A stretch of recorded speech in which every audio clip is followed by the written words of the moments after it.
Les producteurs de coton au Malawi, dans le sud de l'Afrique, réussissent à améliorer leurs conditions de vie avec l'aide d'entrepreneurs agricoles chinois. Il est temps pour les producteurs de coton d'obtenir les graines de Machado, le négociant de la société China Africa Cotton Malawi Company. En fait, Machado n'est pas seulement négociant, il aide aussi les agriculteurs avec ses connaissances sur l'ensemencement et la récolte. Le moment le plus chargé de l'année est encore dans plusieurs mois quand le coton sera prêt à être récolté. Mais les négociants ont beaucoup de travail à préparer pour la saison de la récolte, comme communiquer fréquemment avec les agriculteurs. Because we have clubs. It's where I go there. Parce que nous avons beaucoup de clubs. De cette manière, nous pouvons dans chaque club leur enseigner des techniques et nous les aidons à améliorer leurs conditions. Experience. And also how for them to have more youth. Il y a des milliers de négociants comme Machado dans la région de Salima, dans l'ouest du Malawi. Ils sont devenus les organisateurs du travail agricole méthodique des agriculteurs locaux. Il y a environ 12 000 personnes dans la zone que je contrôle. La plupart d'entre elles sont des producteurs de coton. Travailler avec les compagnies leur apporte un grand changement.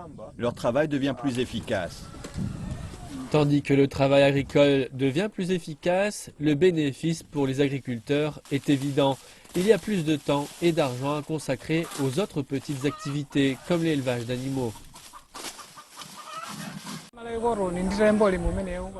J'ai une famille de 6 personnes. Je ne dois pas payer les semences. L'argent sera déduit quand ils me paieront le coton et c'est du liquide.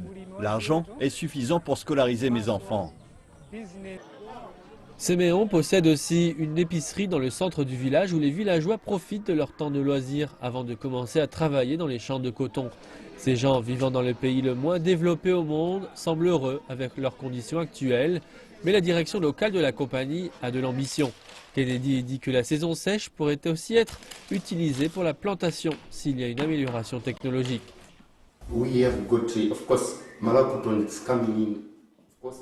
Nous avons de bons conseils, bien sûr, grâce au partenariat entre le gouvernement chinois et le gouvernement du Malawi. On va ensuite les communiquer aux agriculteurs et voir les problèmes qu'ils ont. Et si les agriculteurs ont un accès à un bon système d'irrigation, la compagnie du Malawi sera disponible pour enseigner les techniques d'irrigation aux agriculteurs. Les techniques agricoles sont encore simples au Malawi. Le coton est l'un des quelques produits qui soutiennent l'économie du pays. Améliorer les techniques de plantation du coton est toutefois un grand problème.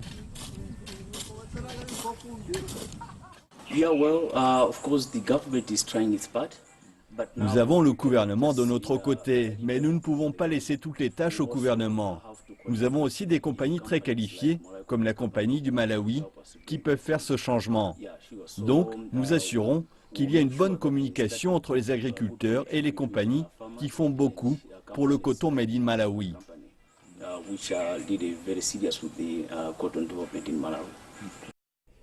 En fait, la culture du coton est devenue une industrie pilier au Malawi. Une grande partie des devises étrangères viennent de l'exportation des peluches de coton, des graines oléagineuses et d'autres produits. Plus de 80% de nos produits sont exportés vers d'autres pays avec une production de 20 millions de dollars. Nous prévoyons d'étendre notre chaîne de production et de construire une filature ici. Cela pourrait apporter encore 50 millions de dollars et 1500 emplois.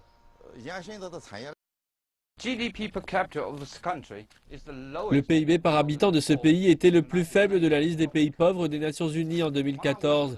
Le Malawi est un petit pays, mais il possède énormément de terres arables et il a évidemment un grand potentiel pour les sociétés du pays, pour les investissements étrangers et pour attirer le secteur des affaires chinois.